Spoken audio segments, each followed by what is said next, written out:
Assalamualaikum warahmatullahi wabarakatuh. Nahmaduhu wa nusalli wa nusallimu ala rasulihil karim. Asyhadu an la ilaha illallah wahdahu la syarika lah wa asyhadu anna Muhammadan abduhu wa rasuluhu alladzi la nabiyya ba'dahu. Ibu bapak jamaah salat subuh Masjid Nurul Imam, alhamdulillah kita bersyukur kepada Allah dan berselawat kepada Rasulullah sallallahu alaihi wasallam dengan mengucapkan Allahumma shalli ala Muhammad wa ala ali Muhammad. Ibu bapak yang berbahagia, seperti biasa untuk pekan yang ketiga ini di setiap bulan kita sama-sama akan belajar tentang salah satu kitab yaitu Nashorul Iman dengan tema untuk hari ini adalah dua pencarian manusia. Insya Allah akan dibawakan oleh Al-Ustaz Abdul Ghafur yang alhamdulillah beliau telah hadir di tengah-tengah kita.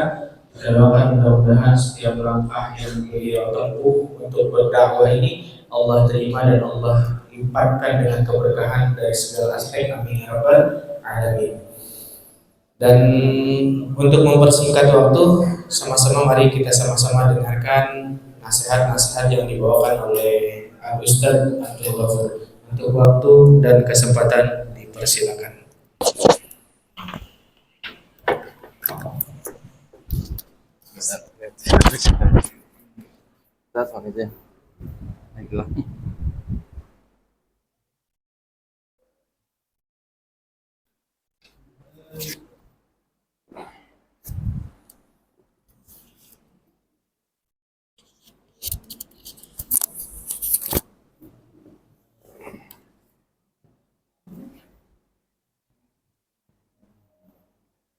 Allahumma salli wa sallim wa barik alaihi. Ya Rabbi bil Mustafa balligh maqasidana waghfir lana ma madha ya wasi'al karamin. Ya Rabbi bil Mustafa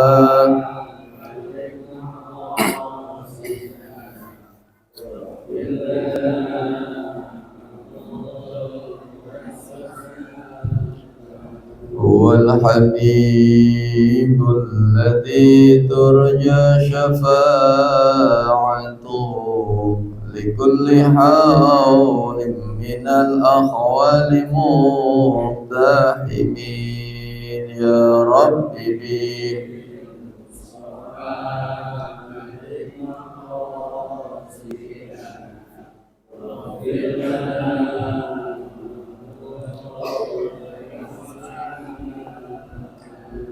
Ya Allah biha, Ya Allah biha, Ya Allah bihusnil khatimah.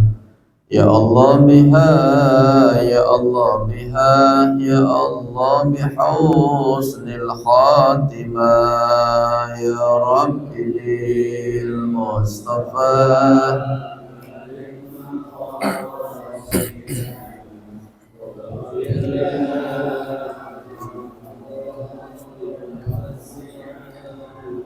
La ilaha illallah, La ilaha illallah, La ilaha illallah, Muhammadur Rasulullah. La ilaha illallah.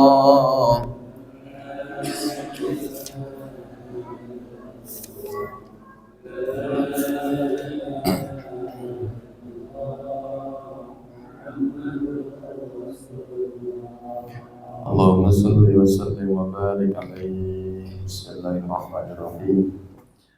Assalamualaikum warahmatullahi wabarakatuh.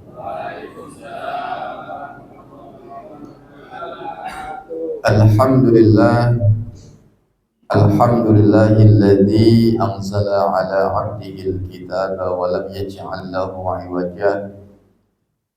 قيما لينذر بأسا شديدا من لدنه ويبشر المؤمنين الذين يعملون الصالحات أن لهم أجرا حسنا. أشهد أن لا إله إلا الله وأشهد أن سيدنا محمدا عبده ورسوله لا نبي بعده. اللهم صل وسلم على سيدنا وحبيبنا وشفيعنا ومولانا محمد وعلى آله وأصحابه أجمعين. قالوا سبحانك لا علم لنا إلا ما علمتنا إنك أنت العليم الحكيم.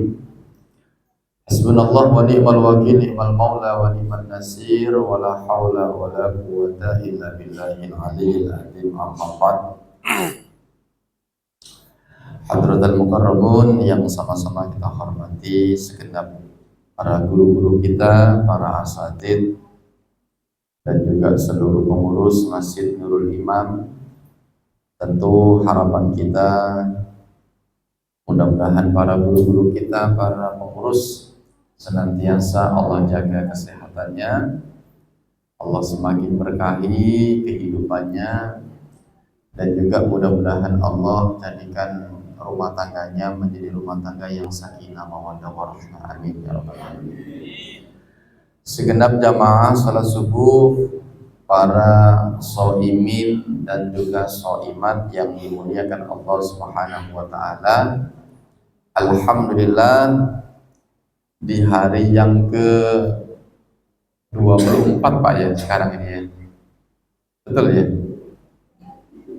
Ya, hah? Oh gitu ya, cepet amat ya. Ya.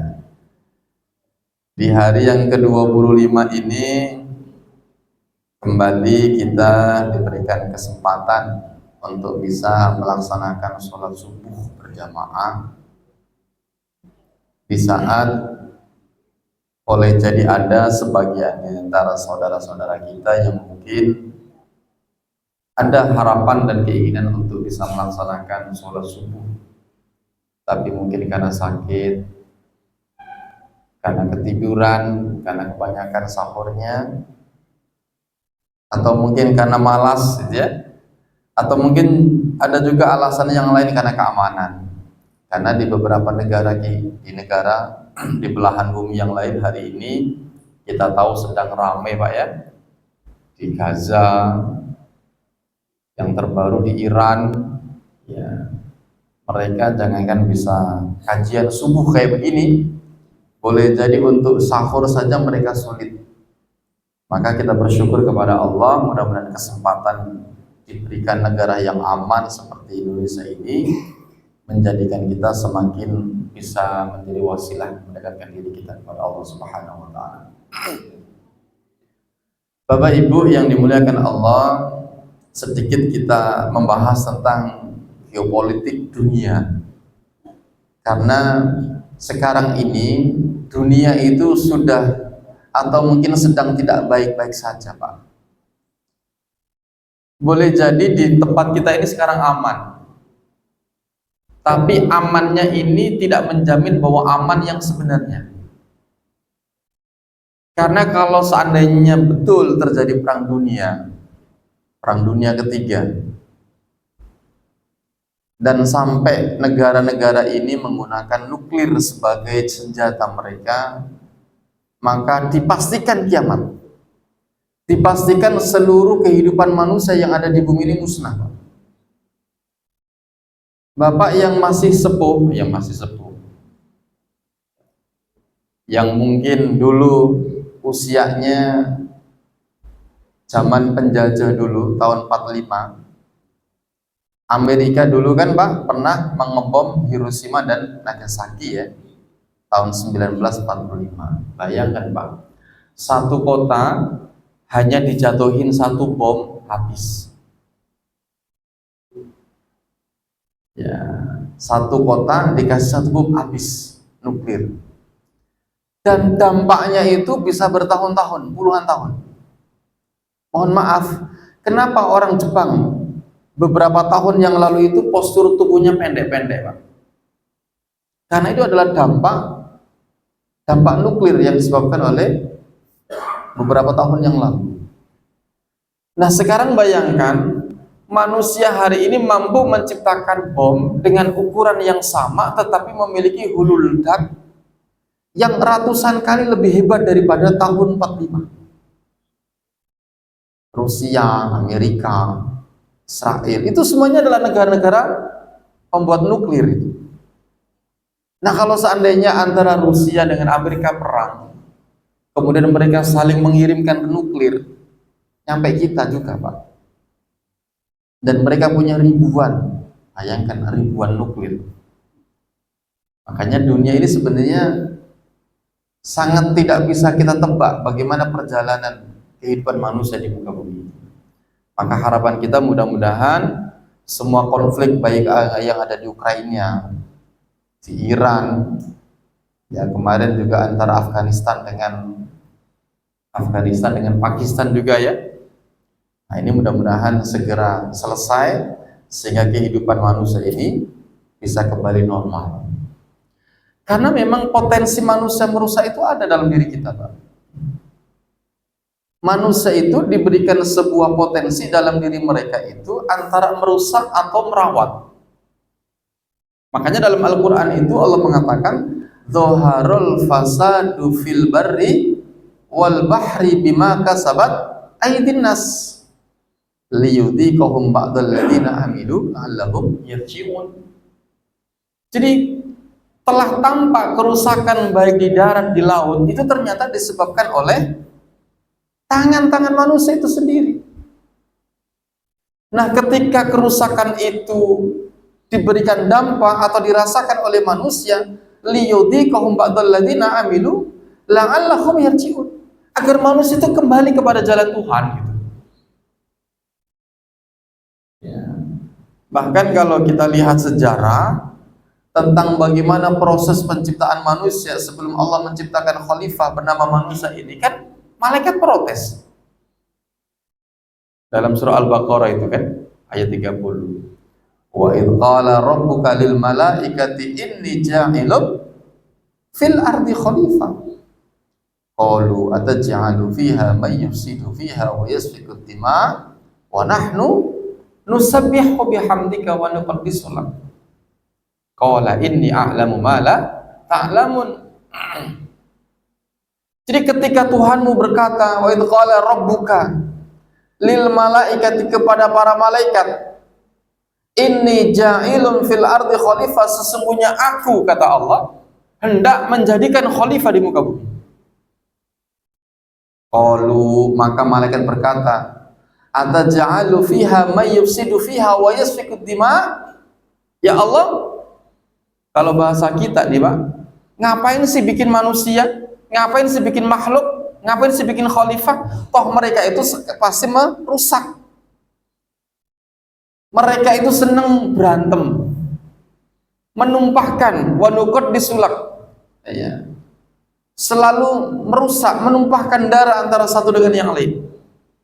Sementara kami, wa nahnu nusabbihu bihamdika wa nuqaddisu lak, senantiasa bertasbih, senantiasa mensucikanmu. Jadi di dalam bangsa malaikat itu enggak ada kamus berantem, enggak ada Pak.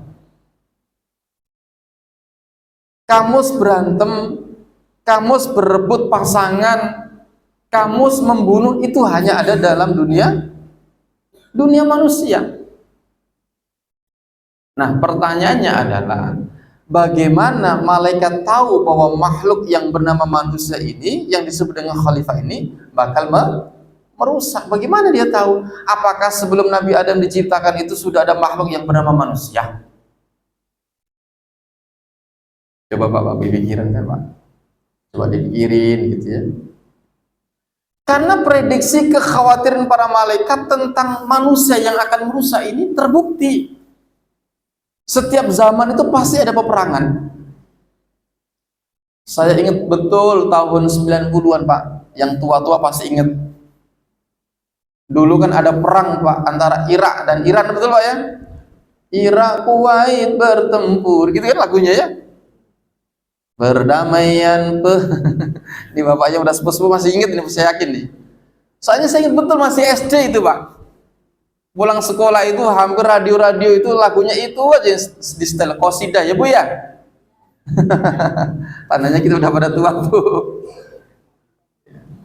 Irak Kuwait bertempur, Amerika tercampur. Ya. Dan hari ini akan terulang kembali peperangan itu. Makanya manusia itu sebagaimana yang telah diprediksi oleh para malaikat bakal merusak. Tapi tidak semua merusak. Ada juga manusia yang betul-betul amanah menjadi seorang khalifah, di mana mereka mengabdi kepada Allah, merawat bumi kita, ya. Jangan sampai bumi yang kita huni ini menjadi rusak. Karena antara manusia dengan alam ini, mana yang lebih membutuhkan Pak? Alam butuh kepada manusia atau manusia kepada alam? Sama-sama membutuhkan.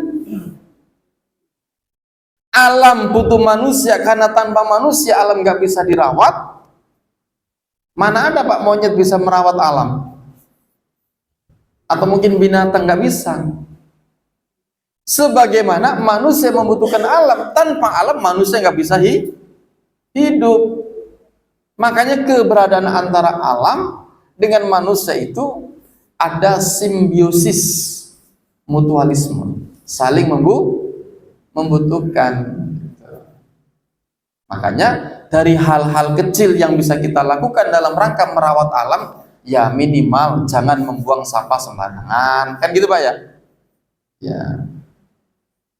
Kebersihannya dijaga, bangun tidur jangan langsung dibersihkan dulu, kamar mandinya yang bersih biar tidak banyak penyakit. Ya. Jadi itu hal-hal kecil yang bisa kita lakukan. Ya. Sampah di sekitar kita harus kita jaga. Ini kadang-kadang kita menyalahkan banjir sementara perilaku kita menyebabkan banjir. Gimana coba? Kita benci dengan air yang katanya banjir. Karena kalau airnya banjir, biasanya bau. Kenapa? Karena gotnya. Tapi setiap hari kita membuang sampah. Nah, kayak begitu Pak. Ya. Jadi ada korelasi antara bagaimana kita mampu membangun hubungan dengan alam ini. Nah Bapak Ibu yang dimuliakan Allah Subhanahu wa Ta'ala, ya, karena kita sudah memasuki di sepertiga ya terakhir di bulan suci Ramadan, maka harapan kita mudah-mudahan seluruh amal ibadah kita, baik puasa ataupun qiyamul lail kita, ya diterima oleh Allah Subhanahu wa Ta'ala. Ya, karena kita nggak pernah tahu nih Pak, di hari dan keberapa puasa kita diterima. Kita nggak pernah tahu di rokaat yang keberapa tarawih kita diterima. Di ibadah mana yang menyebabkan Allah ridha kepada kita, kita nggak pernah tahu. Sebagaimana kita pun nggak pernah tahu hal-hal dosa apa yang menyebabkan Allah murka kepada kita. Ya. Makanya puasa itu kalau sedikit kita coba ulik, ternyata perintahnya jelas. Kan sering guru-guru kita menyampaikan di dalam surah Al-Baqarah itu kan, ya ayyuhalladzina amanu kutiba alaikumussyam kama kutiba alal ladzina min qablikum la'allakum tattaqun. Ini ayatnya jelas, perintahnya jelas. Kalau kita sedikit mengulik tentang ayat ini, setidaknya ada 4 aspek yang perlu kita sama-sama kaji, Pak. Yang pertama, Allah hanya menyebut bagi orang-orang yang beriman saja. Makanya boleh jadi bapak-bapak atau ibu-ibu yang merasa tidak memiliki iman, berarti bukan termasuk orang yang dipanggil oleh Allah. Ya ayyuhalladzina amanu, wahai orang-orang yang beriman. Ada semacam takhusus, ada pengkhususan hanya bagi mereka orang-orang yang kalau sudah beriman lantas apa? kutiba alaikumusiyam, diwajibkan atas kalian berpuasa. Jadi kalau diri kita sudah merasa menjadi orang beriman, maka tugas sebagai orang beriman adalah berpuasa. Ada konsekuensi hukum. Kayak contoh begini, Pak. Ketika Bapak sudah dianggap sebagai seorang suami, maka konsekuensi hukumnya adalah harus siap menafkahi istri-istrinya. Kalau dua, Pak. Ya, kalau satu ya istrinya gitu. Ini satu Ramdan kayaknya punya cita-cita.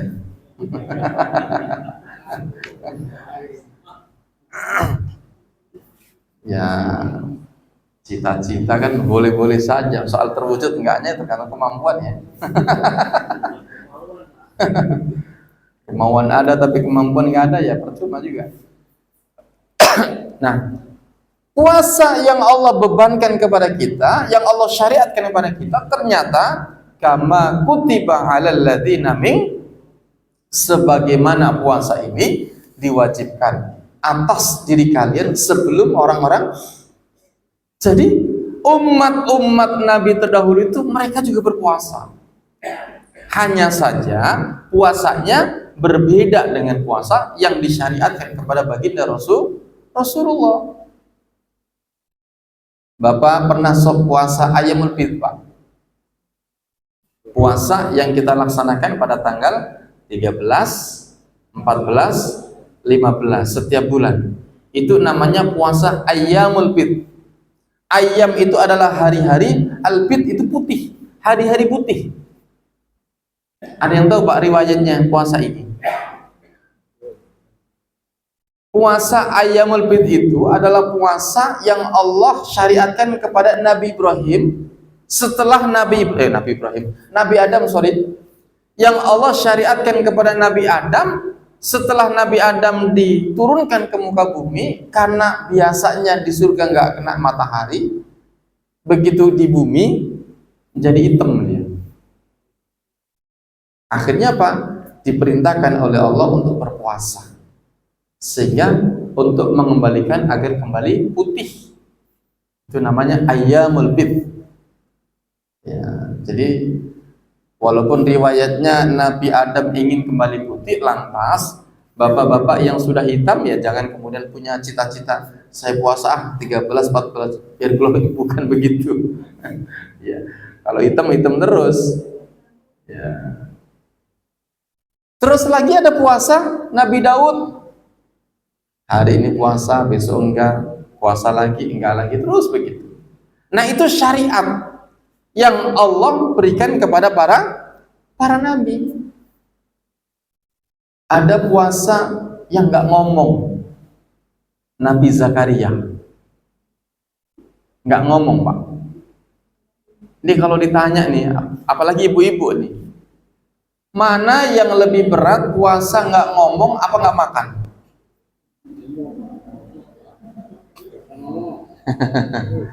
Ini kalau seandainya ada syariat puasa nggak ngomong, kita ini merdeka, Pak.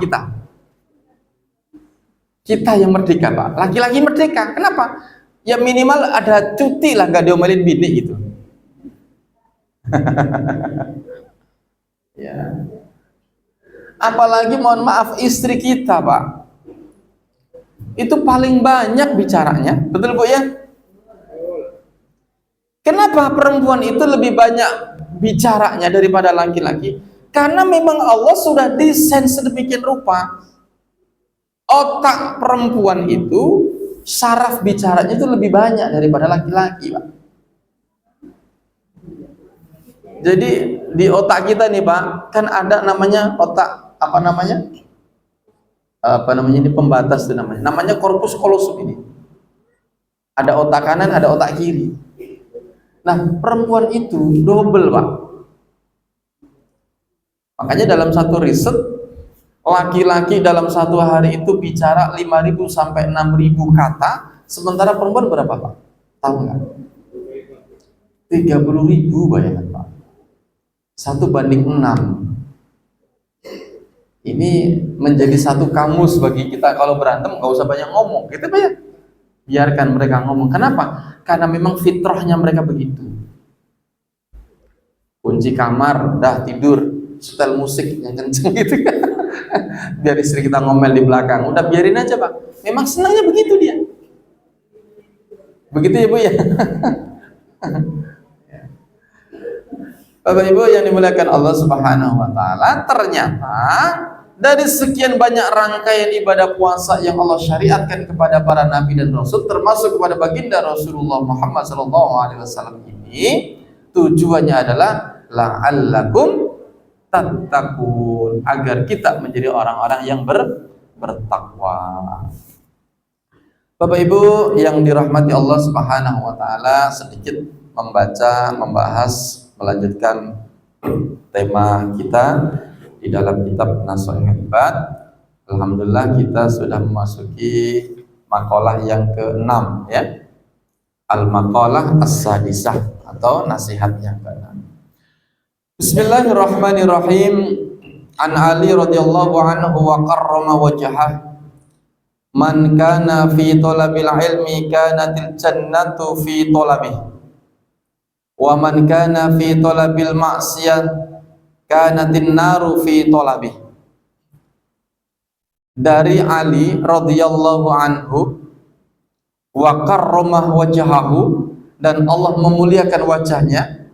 Jadi Sayyidina Ali itu punya julukan karramah wajhah. Kalau Utsman dia punya julukan Dzunnurain. Kalau Umar punya julukan Al-Faruq. Kalau Abu Bakar punya julukan As-Siddiq. Jadi kalau As-Siddiq itu adalah yang benar, karena yang membenarkan peristiwa Isra wal Mi'raj baginda Rasulullah Muhammad SAW. Kalau Al-Faruq pembeda. Jadi Umar itu punya julukan Al-Faruq pembeda. Kalau Sayyidina Utsman punya julukan Dzunnurain, dua cahaya. Ya, karena beliau menikahi dua putrinya Nabi. Nah, kalau Ali itu punya julukan karramallahu wajhah, karena Allah memuliakan wajahnya. Dalam satu riwayat, Ali itu belum pernah melihat kelaminnya sendiri, saking malunya beliau. Bahkan ada satu cerita ketika dalam posisi perang, ketika orang yang mau dibunuh itu sudah dalam kondisi terjepit, tiba-tiba mohon maaf dia membuka auratnya. Seketika itu langsung Ali memalingkan wajahnya dan berpaling dari orang yang mau dibunuh. Bayangkan Pak, sampai segitunya Pak. Kita kira-kira bagaimana ya? Ya, setiap hari melihat ya. Ya. Nah Bapak Ibu yang dimuliakan Allah, nah apa kata Sayyidina Ali? Man kana fi talabil ilmi kanat al jannatu fi talabi. Barang siapa orang yang mencari ilmu, kanatil jannah, maka sesungguhnya dia sedang mencari surga. Wa man kana fi talabil ma'siyah, dan barang siapa yang mencari kemaksiatan, kanatin nar fi talabi, maka sesungguhnya dia sedang mencari jalan menuju neraka. Ai man ishtaghala fil ilmi nafi alladhi la yajuzu lil baligh al aqil kana fil haqiqati taliban lil jannati walir ridallahu ta'ala, wa man kana muridan lil ma'siyati kana fil haqiqati taliban lin nari walisukhtillahi ta'ala. Artinya apa? Bahwa orang-orang yang menyibukkan diri dalam ilmu yang bermanfaat, maka sesungguhnya mereka-mereka ini termasuk orang-orang yang menyibukkan diri dalam mencari jalan menuju kepada surganya Allah Subhanahu wa taala. Makanya dalam sebuah hadis dikatakan, man kharaja, barang siapa yang keluar rumah, man kharaja fi talabil ilmi fahuwa fi sabilillah hatta yarji.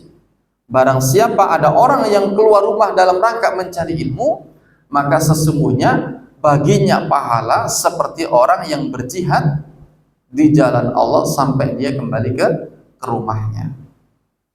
Jadi bapak-bapak yang sekarang ini walaupun ngantuk, walaupun tertidur mendengarkan kajian, ini udah dicatat pahala orang seperti berjihad di jalan Allah, Pak. Bayangkan, mana ada jihad mencari pahala sekalipun dia tidur. Tidurnya bapak di majelis ilmu itu dihitung pahala, Pak. Apalagi bangunnya, kan begitu ya. Gak usah dibangunin juga, Pak, biarin aja. Jadi tidurnya, duduknya kita di majelis ilmu, sekalipun dalam kondisi tidur, Allah sudah catat seperti orang yang berjihad di jalan Allah. Nah, pertanyaannya adalah kenapa sih orang-orang yang mencari ilmu itu sedemikian dimuliakannya oleh Allah sampai-sampai seperti orang yang sedang mempersiapkan diri menuju surganya Allah? Karena ilmu itu adalah cahaya. Bahkan kata Imam Syafi'i, al-ilmu nurun wa nurullahi la yuhda lil 'asi. Ilmu itu adalah cahaya, dan cahaya Allah tidak akan Allah berikan kepada orang-orang yang bermaksiat. Ya. Makanya kenapa kita ini di dalam Islam diperintahkan oleh Nabi mencari ilmu sampai kapan, Pak? Minal mahdi ilal lahdi, sampai meninggal dunia. Tidak difokuskan, tidak dikhususkan kepada bagi beliau-beliau yang masih muda saja, tapi bapak-bapak yang sudah sepuh pun masih punya kewajiban untuk mencari ilmu. Apalagi yang ngomong, apalagi para ustadz harus belajar. Saya teringat perkataan Prof. Komarudin. Dia mengatakan, guru yang berhenti belajar, ini konteksnya guru bukan hanya guru agama atau guru yang di sekolah, Pak ya, termasuk ustadz, termasuk kiai. Guru yang berhenti belajar, maka hilanglah haknya mengajar. Kenapa kok hilang haknya mengajar? Karena pasti yang diajari itu terus. Hari ini mengajar ini, besok itu lagi. Kenapa? Karena nggak mau upgrade diri, nggak mau update ilmu. Apalagi dunia hari ini begitu sangat dinamis. Makanya isi ceramah itu kalau bisa berusaha mengkontekstualisasikan antara agama dengan kehidupan kita hari ini. Nggak bicara sejarah dulu, nggak bicara tentang fikih masa lalu terus, tapi bagaimana agama itu betul-betul menjadi sebuah hudal linnas, menjadi petunjuk bagi manusia. Kan problematika kehidupan antara manusia di zaman Imam Syafi'i dengan hari ini lebih kompleks mana, Pak, sebenarnya? Lebih kompleks hari ini. Imam Syafi'i itu dulu gak ada kulkas, gak ada mobil, gak ada Facebook. Hari ini manusia dengan teknologi sangat kompleks kehidupan kita.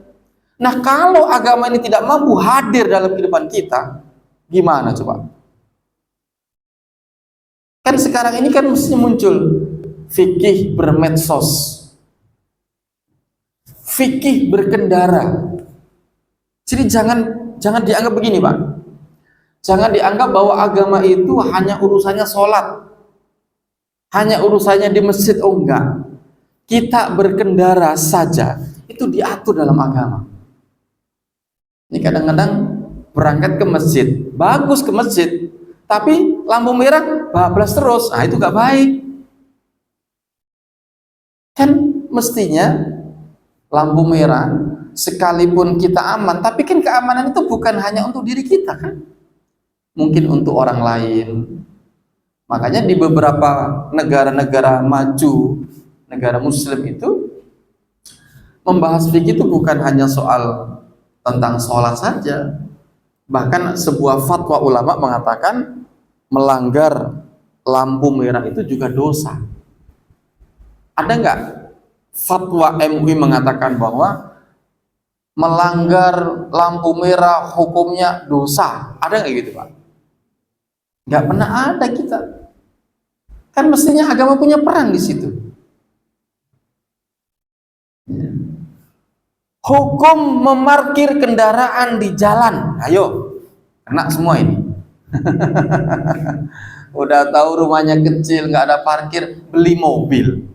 Akhirnya apa? Menggunakan fasilitas umum. Akhirnya apa? Setiap kali ada orang yang lewat, selalu ngumpat, kurang ajar juga, ini jalan udah sempit, parkir kendaraan sembarangan. Ayo.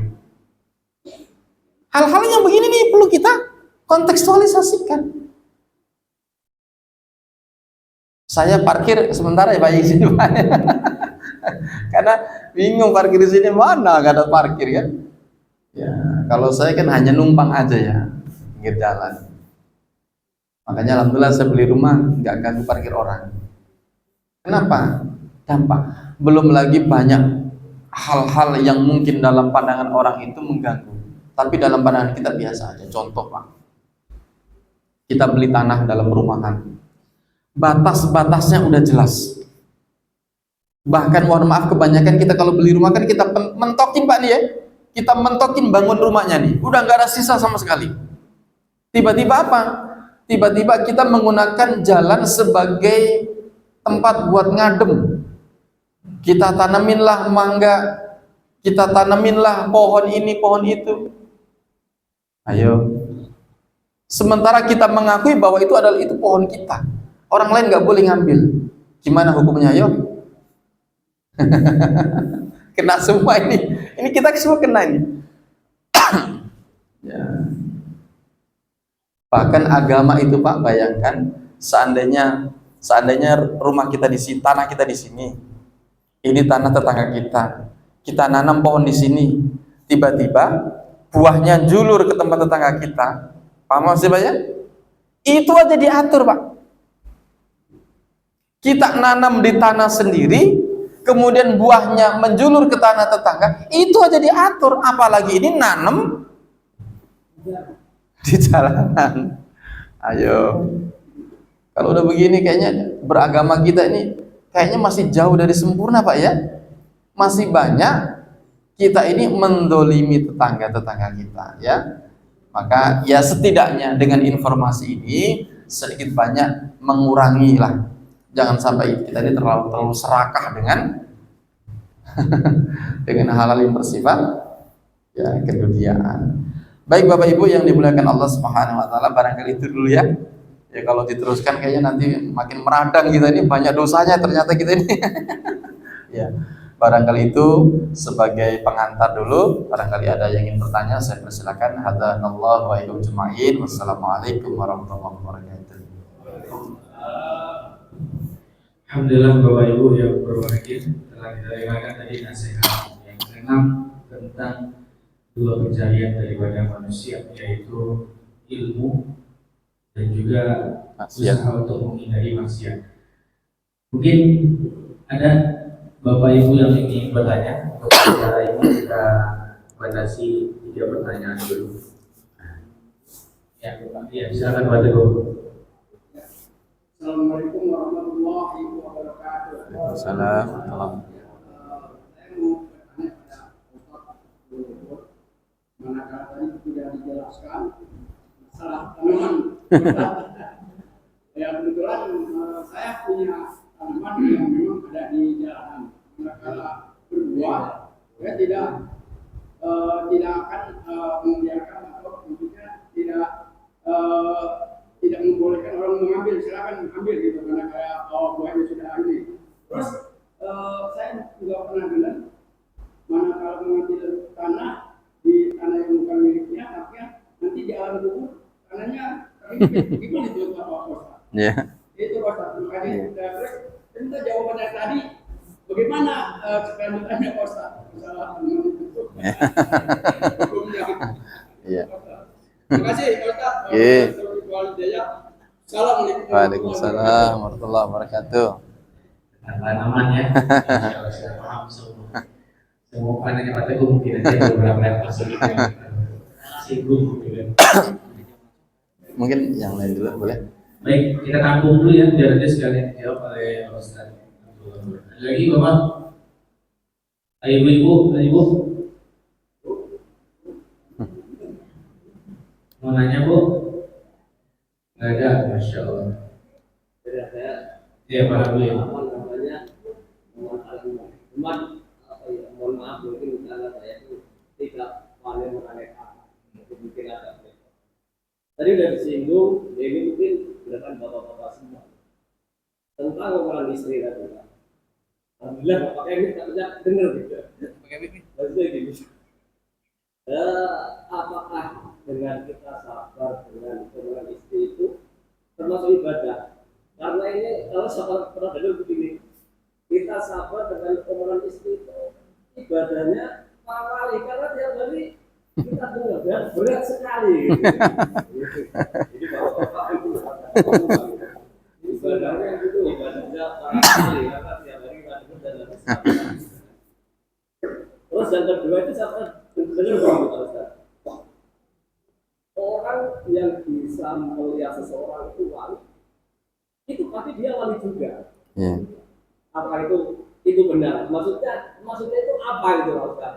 Seseorang yang bisa melihat kewalian seseorang pasti dia seorang wali juga. Karena tidak mungkin dia bisa melihat kewalian seseorang kalau dia tidak wali juga. Itu maksudnya seperti apa? Terima kasih. Wassalamualaikum warahmatullahi wabarakatuh. Waalaikumsalam warahmatullahi wabarakatuh. Pertanyaan pertama dari Pak Habib, ini saya pakai mic nih Pak. Apakah kalau diomelin istri itu diam itu apa bentuk kesabaran ya? Saya kira tentang konsep kewalian. Mungkin bisa di Bismillahirrahmanirrahim. Subhanaka la ilma lana illa ma 'allamtana innaka antal alimul hakim. Hasbunallahu wa ni'mal wakil, ni'mal maula wa ni'man nasir. Wala haula wala quwwata illa billahil aliyyil azim. Pertanyaan pertama ada dua. Yang pertama, bagaimana hukum ketika kita menanam di tanah fasuk? Ya, pertama ini jawaban pribadi saya Pak ya. Nanti bisa mencari dari guru-guru kita yang lain bahwa memang kita tidak punya sepenuhnya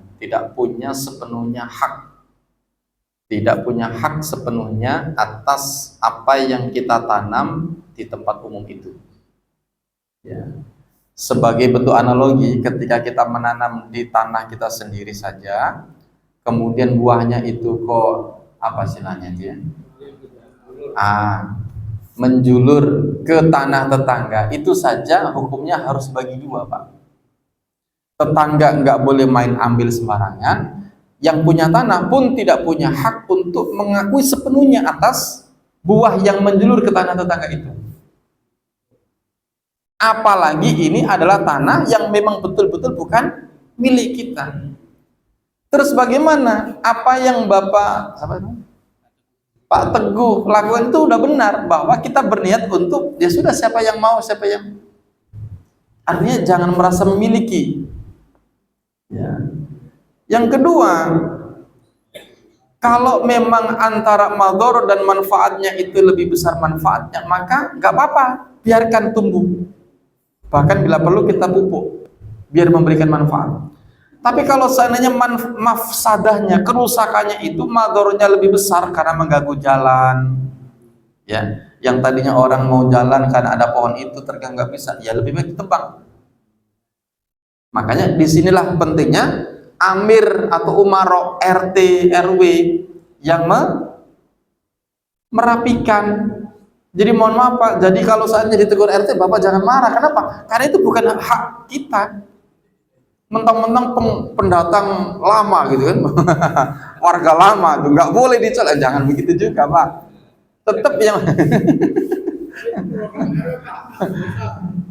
Tetap yang punya hak mengatur itu adalah yang punya wilayah, Pak RT, Pak Lurah gitu ya. Kenapa? Karena kita mempercayakan mereka itu adalah tujuannya untuk menertibkan, gitu kan? Nah, kemudian terkait dengan apakah kalau kita mengambil hak tanah tetangga atau yang lain kemudian kuburan, ya. Jadi kuburan menyempit atau melebar itu lagi-lagi tergantung kepada amal soleh. Ya, memang ada beberapa kasus, ya, fenomena-fenomena yang terjadi ketika orang meninggal. Tetapi yang jelas, ya, bahwa ketika mengambil hak orang lain itu memang dosanya besar.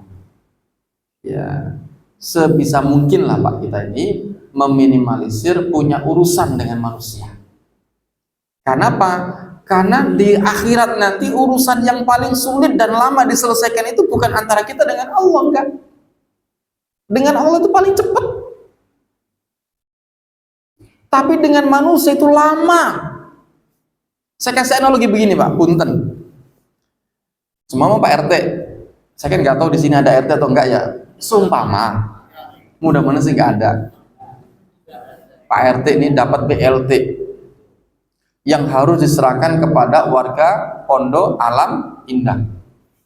Tiba-tiba RT-nya kok ada, mohon maaf yang ngentit ya, yang mestinya sumpama Pak. Atau jangan RT deh, lurah deh. Takut tersinggung Pak RT. Yang mestinya dapat bantuan 1 miliar karena duit itu enak diembat sendiri. Coba bayangkan, uang 1 miliar yang mestinya dibagikan kepada masyarakat karena diambil, dikorupsi, akhirnya apa? Dia harus mempertanggungjawabkan nanti di akhirat. Bayangkan, dia harus bertemu mencari orang sekelurahan itu. Kalau udah begini, Bapak masih mau jadi pejabat Pak? Zaman sahabat itu Umar, Abu Bakar itu nggak mau Pak jadi pejabat itu. Kan dipaksa umat. Hari ini orang jadi pejabat rebutan. Kenapa? Kenapa mereka nggak mau jadi pejabat? Karena tadi tanggung jawabnya besar. 1 juta uang yang kita ambil korupsi, kita harus mempertanggungjawabkan seluruh masyarakat yang kita pimpin. Tapi saya nggak mau melebar ke sana Pak. Ya, jadi jawabannya jelas ya, bahwa jangan sampai kita ini mengambil hak orang lain. Itu intinya. Ya, kenapa? Karena selama urusan kita dengan manusia itu nggak tuntas, maka selama itu pula Allah bukan nggak ridho sama kita. Ya, makanya sebisa mungkin kita ini ya dengan manusia itu nggak punya masalah lah. Makanya ulama-ulama kita luar biasa. Begitu selesai Ramadan, begitu Syawal, kita disuruh silaturahmi dari rumah ke rumah. Kalau di Arab begini nggak ada Pak. Di Arab tuh nggak ada begini. Tradisi halal bihalal itu hanya ada di negara kita. Ya, luar biasa kan? Nah, kemudian yang kedua, pertanyaan terkait istri. Oh ya, apakah betul Pak? Itu perkataan Imam Ghazali. Saya tadi ngetik apa cari-cari, saya belum ketemu. Saya ada narasinya, ada pernah saya baca.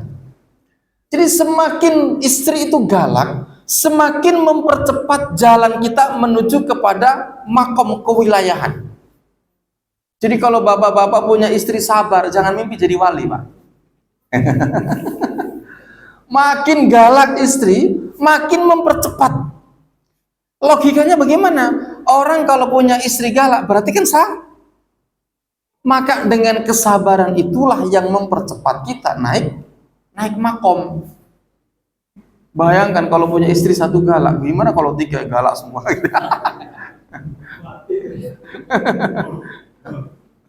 Ya. Makanya laki-laki Pak, dalam satu riset Pak, kenapa sih laki-laki itu matinya lebih cepat? Coba Bapak riset, banyakkan mana duda apa janda? Kebanyakan janda Pak di dunia ini Pak. Karena laki-laki itu rata-rata umurnya pendek. Ya. Kenapa laki-laki itu umurnya pendek? Karena laki-laki itu biasanya kalau punya masalah ditahan-tahan terus. Beda dengan perempuan. Nah, mungkin secara psikologi terlalu lama dipendam, begitu dibongkar mati gitu. Ya. Hanya bersyukur Bapak punya istri galak Pak. Cepat jadi wali Bapak. Nah, kemudian yang kedua, yang tahu wali itu hanya wali betul. Dalam sebuah maqal dikatakan la ya'riful wali ilal wali. Tidak akan pernah tahu seorang wali kecuali wali itu sendiri. Ya. Dan predikat wali itu hanya akan disematkan kepada orang-orang yang telah meninggal. Jadi selama, walaupun dia bisa terbang, bisa ini, bisa, selama dia hidup, predikat wali itu belum melekat padanya. Wali itu adalah predikat yang Allah sematkan kepada mereka yang sudah sempurna dalam menjalani kehidupan. Ya. Makanya kita nggak pernah menemukan ada si ono wali masih hidup, nggak bisa. Kenapa? Karena perjalanan manusia itu nggak bisa ditebak. Ada seorang ulama Pak di zaman Nabi Musa, namanya Balaam bin Baura. Balaam, ya, ada yang mengatakan Balaam bin Baura. Itu orang, masya Allah itu Pak, doanya nggak pernah ditolak sama Allah. Tapi akhir kehidupannya mati mengenaskan, dimurkai sama Allah. Padahal dulunya itu adalah orang soleh luar biasa. Gara-gara apa? Gara-gara ya diminta oleh masyarakat untuk melaknat, untuk mengutuk Nabi Musa. Padahal dia tahu Musa itu adalah seorang nabi. Tapi karena dibujuk dengan ghanimah, dengan perempuan, akhirnya melaknat juga. Ya. Jadi makanya kenapa predikat wali itu nggak bisa disematkan kepada orang yang masih hidup, karena perjalanan manusia itu nggak pernah ada yang pernah tahu. Siapa tahu dalam perjalanan hidupnya menjadi wali betul gitu ya. Tiba-tiba Allah cabut kewaliannya gara-gara melakukan sesuatu tindakan. Allah a'lam. Baik, begitu Pak. Ya. Baik Bapak Ibu yang dimuliakan Allah Subhanahu wa taala, insyaallah bulan depan taklim lebaran masih jalan atau gimana? Oh, karena kita nggak ada libur ya. Karena kita udah jauh dari lebaran ya, berarti jalan terus ya. Bapak Ibu, mari sama-sama kita sejenak angkat tangan kita bermohon kepada Allah, mudah-mudahan Allah berikan kesehatan lahir batin untuk kita semuanya. Bapak-bapak, ibu-ibu yang pulang kampung, mudah-mudahan diberikan keselamatan, ya kelancaran, yang duitnya sedikit mudah-mudahan diperbanyak, yang udah banyak ya mudah-mudahan gak lupa sama tetangga gitu ya. Insyaallah saya pun pokoknya habis sholat id, karena kebetulan saya ada tugas sholat id di Senayan di Masjid Baitur Rahman dengan DPR MPR.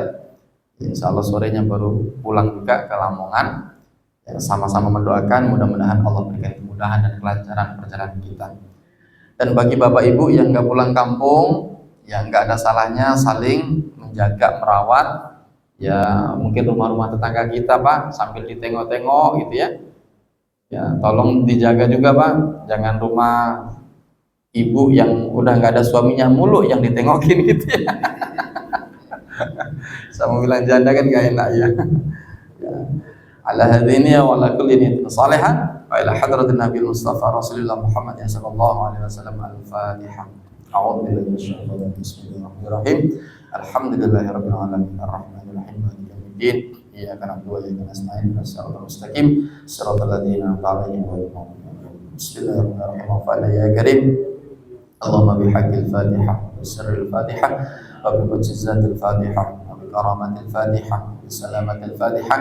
Allahumma ya farijal hamdi ya kashifal ghaffi ya man amil 'abdihi wa yaghfir wa yarham. Rabbana taqabbal salatana wa ruku'ana wa sujudana wa siyamana wa tadarrubana min taqsiruna ya arhamar rahimin.